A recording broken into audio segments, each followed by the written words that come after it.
Ciao friends, this morning we are in Entoto, which is on the top of the city of Addis Ababa, the capital city of Ethiopia. And this is where the city was founded by Emperor Menelik. And today we're gonna do a tour of our beautiful city, our ever-expanding city, and we're gonna take you with us. We have a professional guide with us who's gonna tell us all the beautiful nuggets that you need to know about this city. So please stay tuned. We have a very beautiful program for you. We're gonna also show you some of our nice food and one of the biggest thing that we are known for, which is coffee. So we're gonna go to the first coffee shop in Addis Ababa and sample the coffee there as well. So we hope you stay with us, and if you're not subscribed to our channel, consider doing so. We have so many beautiful shows coming from Ethiopia. We're gonna go to so many different regions. You don't wanna miss those. So welcome to the city of Addis. Addis is 527 square kilometer. So Addis is nearly about 7 million people are living in the city of Addis. It's a city of diplomats. So nearly there is over 100 embassies in this city. And Addis Ababa means a new flower. So it was founded at 1889 by the Emperor Menelik II. Before that, Mount Entoto was the capital city of Ethiopia. So Addis, as you can see, it's developing a lot and it's getting bigger. So and still behind on this mountain, as well as behind on the other mountain, there is part of the city. So it's such a very big city. So come and visit us. This is Addis.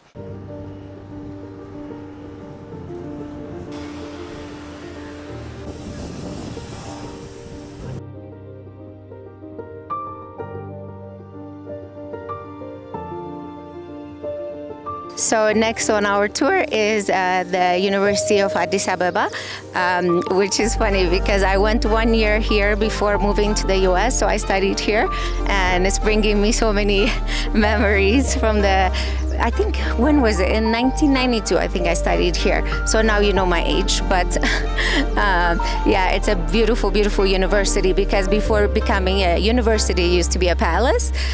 So there are so many beautiful buildings here. This is the library. It's the Kennedy Library. I used to come here a lot when I studied here. So we're gonna take you on a tour of this beautiful university. So this is the first library of Haile Selassie I University. And it was built by John F. Kennedy. So after John F. Kennedy gets assassinated, it was finished by his brother Robert Kennedy. So after they built this university, they give around 40,000 books. And still, you can see 1960s American architecture in this library, which still gives service for the students of Addis Ababa University. In this university, you can see this garden. It was built in 1940s. So you can see all the planting, everything was planted by the Emperor Haile Selassie. So behind me, you can see a big palace, which was the old palace of the last emperor of Ethiopia. So Emperor Haile Selassie's palace. So Emperor Haile Selassie has built this palace in 1934. And you can see it used to be work before, the fountain, but now unfortunately it's not working. But we still can see a beautiful garden of the University of Haile Selassie I before, and now it calls like Addis Ababa University. So it's full of like different kinds of plants. So we can see like acacia tree, which is one of the most famous tree that we have in Africa. So you can see it looks like umbrella, as you can see from their way of looking. So this is how the university looks like. So there is a lot to see. So follow me. I don't know if you can hear it, but right now there is a call to prayer from Orthodox church nearby. But we are by the fountain in this beautiful garden at the university, and we used to love to come here and hang out when I studied here. It's bringing up so many beautiful memories. So behind me, you can see 14 steps, which is the Italians' occupation. So you can see it's a 14 steps, which was the 14th victory of General Mussolini in his lifetime. So when the Italians occupied in 1936 in the city of Addis, they built the Italian monument statues. So you can see behind on that, you can see Emperor Haile Selassie's palace, which is a princely paradise palace, we call it. So follow me for more. So you can see this is a princely paradise palace. It was built in 1934. Takes him around 8 months, and 800 people has contributed for the building of the palace. So you can see the Lion of Judah monument at the top of it, which was a sign of the Solomonic dynasty. And still you can see since from 1963 it becomes like Institute of Ethiopian Studies. So now it becomes the Ethnographic Museum and Research Center of the university. So you can see this is how the European thinks how the maps of Africa used to look like. So you can see how Sudan and Ethiopia and Southern African country used to be very big, and this was a maps of Africa from the 16th century. And you can see this is where the dark times of Africa began. From nearly about 11 million people was taken from the West African country, and from the East African country by the Arabs, nearly 2 million people was taken. So this is slavery ship. This is how they take black slaves from Africa. And still before the Europeans comes to Africa, so there was making a conference like which country to talk over which parts of Africa. So as you know, Portuguese, they take the first number of slaves in the history of slavery. And you can see this is the first African black king who defeats the European power for the first time. So his name is Emperor Menelik II. So you can see Menelik II, he fights with the Italians in the Battle of Adwa at 1896. So we was a lot in number. 100,000 of Ethiopians went to the Battle of Adwa, and comparing the numbers with Ethiopian and Italian, we was a lot, but most of our warriors, they don't have like modern guns, so they use, as you can see, spears, they use arrows and swords to fight against the Italians. This battle was ended in just 6 hours. So some of the Italian soldiers, they tried to run away, and they was blocked by the mountains, because Ethiopia has 70% of African highest mountains. Before we used to bring a bishop from Egypt, so you can see Egyptian bishops, and you can see this priest is carrying the Ark of Saint George. So we believe, also Emperor Menelik believes that Saint George has defeated the Italians, and you can see the saint at the top of the painting. So he believes Saint George is the one who defeated the Italian soldier. This is the Emperor's office. The portrait is one of the most striking I've ever seen, and the room is filled with historic pictures featuring different heads of states.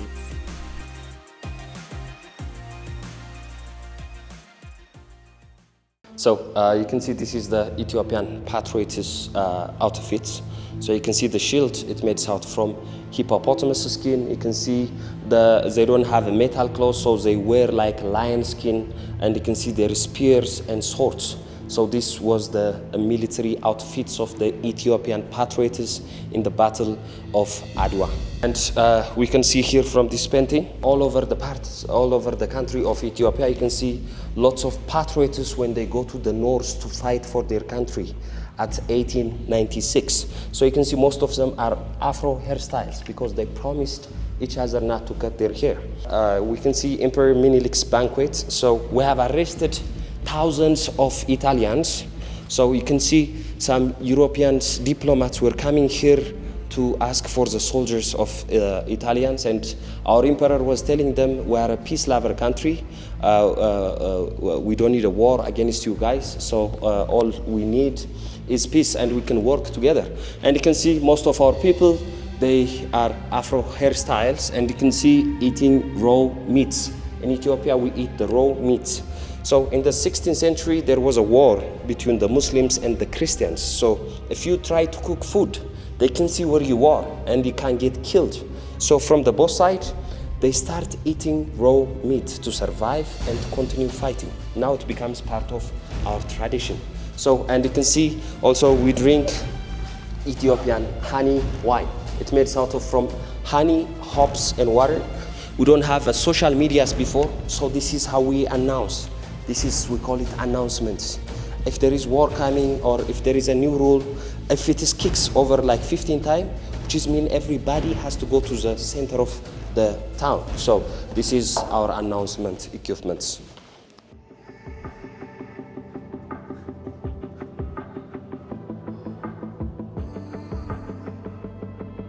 So you can see this is the Ethiopian patriots. Those patriots, they fight for 5 years for their country. And you can see right on the middle, the young soldier, which is like the youngest soldier in the history of Ethiopia.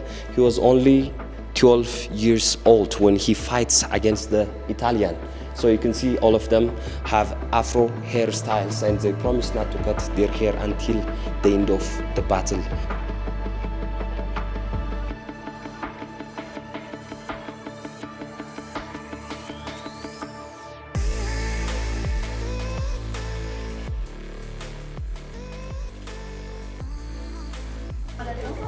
Hello.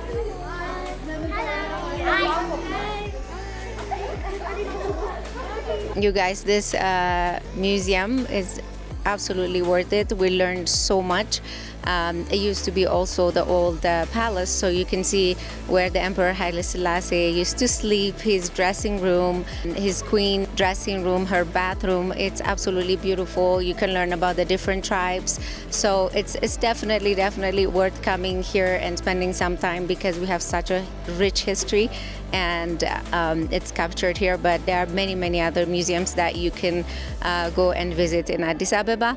Of course, we're still a growing country, so some of the curation might not be what you see in Europe or in the US, but still, the artifacts that you find there, the history, the information, makes this place absolutely worth it and not to miss. So if you are in Addis, make time to visit some of the museums. And of course, this was my school, so I'm a little bit biased, so also come here and visit this museum.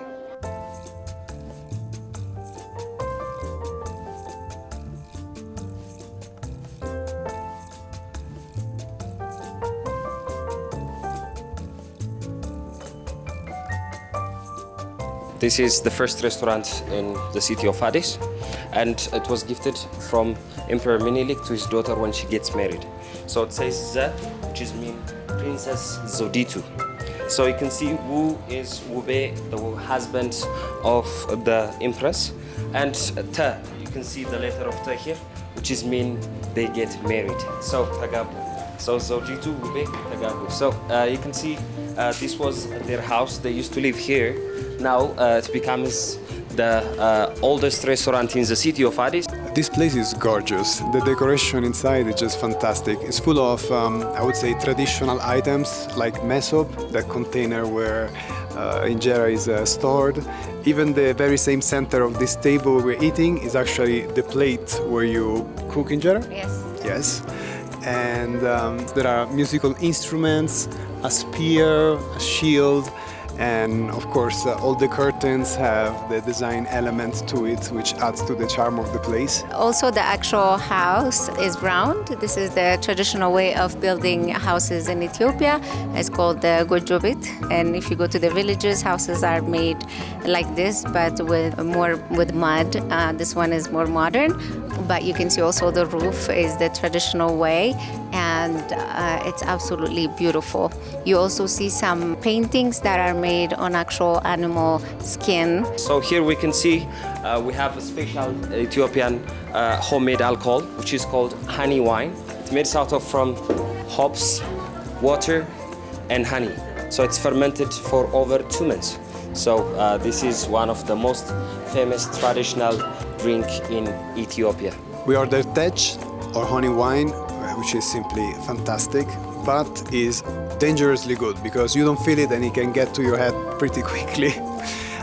We also order kitfo, which is minced meat. Usually you can eat it raw or leb, as they say, which is a little bit cooked or fully cooked. When we order tips, which is these cubes of grilled beef that are cooked with spices, oftentimes with jalapeno or tomatoes and rosemary and a touch of berbere. We also got a combination meat plate where they have a tasting of different sauces like dorwat, alija, and things like that. That is the specialty of the house, so we ordered that as well. And then there's a coffee ceremony happening, so we're going to be having some coffee as well. We have our South African friend here with us, so I have to show him how to eat our food. So you cut a piece of injera, it's a bread, and it's also the utensil with which you eat. And then you put a little bit like this, and you try to put the sauce inside the bread. So after we take the sauce, we kind of roll it a little bit to make it into a nice little bite. And then we eat it. We don't put our hand into our mouth. We just eat the food without touching our mouth. That's very difficult. I still didn't master it.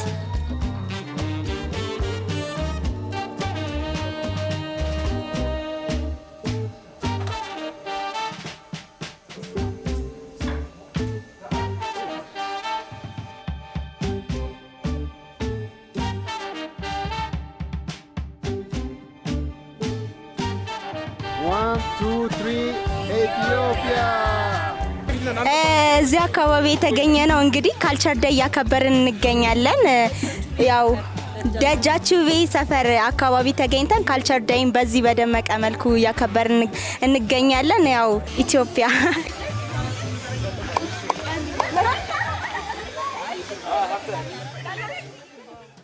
This is the first coffee shop place, and we can see the coffee plant here. It's a type of coffee of Arabica. So you can see if when it's changed the color into red color, which means it's ready to get harvested. So this is the coffee what we are going to taste in this place. So they're gonna serve us a coffee from Kaffa. Kaffa is the place where we discover coffee for the first time. So you can see it says Kaffa coffee, and Tomoka means drinking coffee by a modern way. So it's a famous Italian house. So let's go inside.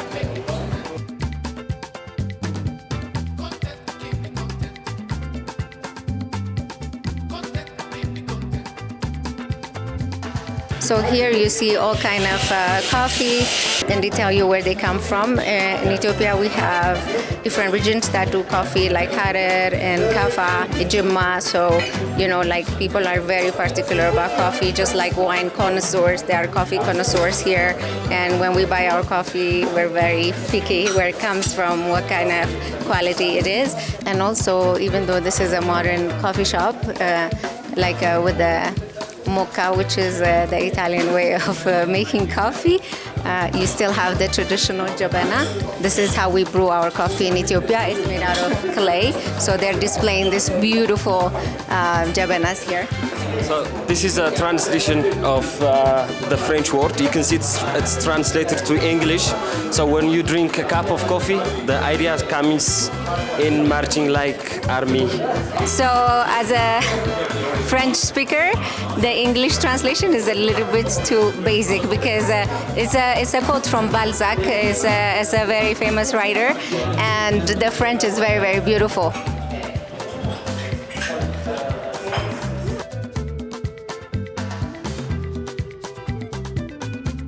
All right, the moment of truth. Now we're gonna try the coffee.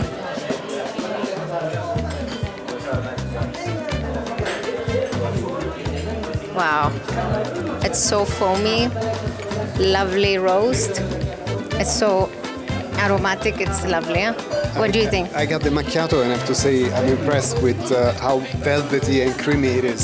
Italians can learn a thing or two about how to make macchiato. They might have invented it, but we perfected it. If you come to Ethiopia, you're going to be addicted to this. It's so good. I absolutely agree.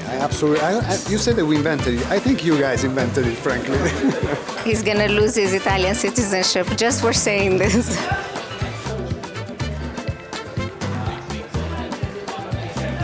So in addition to coming here and tasting the coffee, make sure that you buy some roasted coffee. This is one of the best places to buy it, to give to friends and family. We're going to Italy after Ethiopia, and we're gonna spend Christmas there. So we're gonna buy a lot of gifts from here to give. Like the quality of the coffee here is amazing. So it's the best gift that we can take straight from the motherland.